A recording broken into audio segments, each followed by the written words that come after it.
dam nang tua boy pa kan sang fa tua tin an a boy pa bia bang in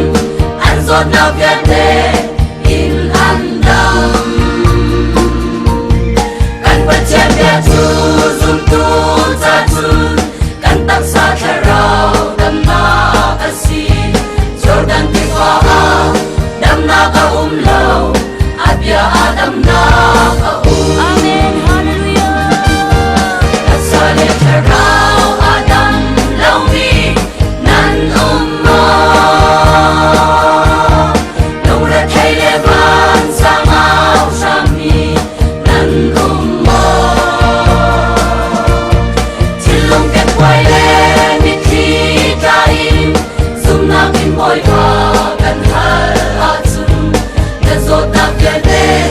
chuan tam ter lai dam na pe tu boy a si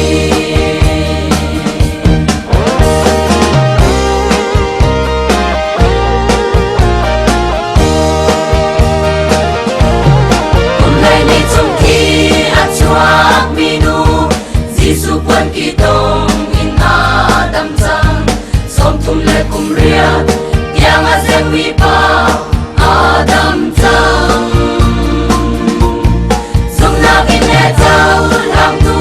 na le zum na in Giêsu sin pan mi chu mi cho bar ti mu zam kwa mu chang mi zem na zong an ka chang Amen, hallelujah. Sale tharau adam lau mi nan umma nong ra thai le ban sang ao shami nan umma chilong ke kwai le mi thi kai zum na kin boy pa kan hal a chun na zo ta pia le chuan dam ter lai dam na pe tu boy a si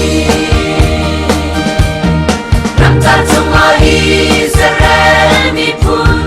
ru chuk ma tua rin dam lau mi ni Moses da ru zo ni na ni dam na